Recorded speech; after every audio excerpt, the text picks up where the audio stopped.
since we have heard the words from Jorah Mormont telling Jon Snow basically that this sword is going to serve his family from generation after generation, it would seem that he does not want the sword back, or he will not get the sword back, and this will become the new sword of Jon Snow's family.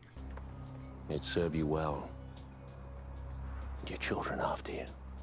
But I do not buy that whatsoever. We've seen how important these swords are to family, and I do believe that Jorah Mormont will get this sword back before it's all said and done.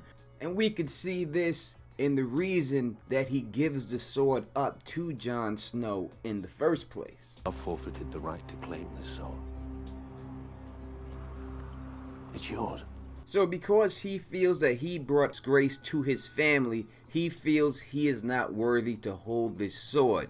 So basically, if he does something to redeem himself, he might feel worthy to hold that sword. And I think that's what's going to happen, because I think he will become the Lord Commander of the Night's Watch when it's all said and done, and he will hold Longclaw just like his father held it. So what does that mean for Jon Snow? I mean, the guy has to have a sword. If he's not going to have this sword when it's all said and done, which sword will be associated with Jon Snow?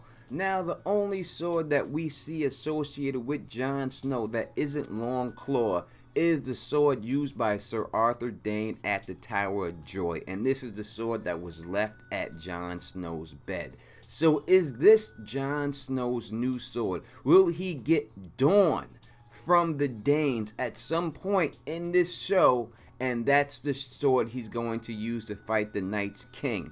Is that what's going to happen in this show? Now, to me, in the books, without a shadow of a doubt, Dawn is LightBringer.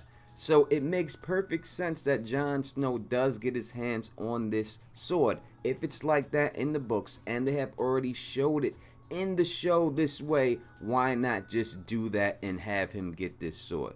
But there is also another possibility. As we have heard from other characters and other people in this show, we hear it all the time. My father's sword. And Jon Snow says this to Jorah Mormont, why he should not have the sword. He gave it to you. I'm not his son. He's not his son. So that's the big sticking point to Jon Snow. So does Jon Snow's father, who we know now is Rhaegar, have a sword? And yes, he does. We can see his sword when he's marrying Lyanna. You see the sword clear as day right here.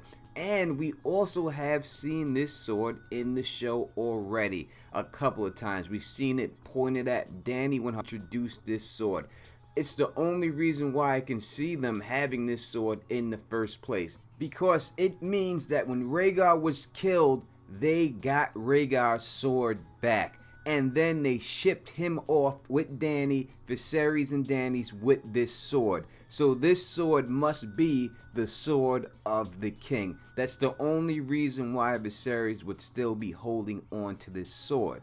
And you could look clear if you may say, hey, it's not the same sword. Obviously, you can look from this picture to that picture and tell that it is the same sword. It seems that they have upgraded the newer version to try to make it look hotter than when they first originally did it. And that is even further proof that they are going to bring this sword back. The fact that they made this sword look even better. And if you look at the tip of the sword, at first I thought the sword was made for Viserys when he got over with Illyrio and Varys. But now that we know that it's Rhaegar's sword, looking at the tip, you can kind of say that that tip kind of looks like a flame. So that would even give it more reason why Jon Snow in the end could end up with this sword. The sword of his father, the sword of kings. So you tell me what you think in the comment section. What sword will Jon Snow end up with in the end? And if you like the way I do this, please thumbs up this, please spread this across the realm, and please subscribe. And until next time, you know who it is. Peace, and stay sexy.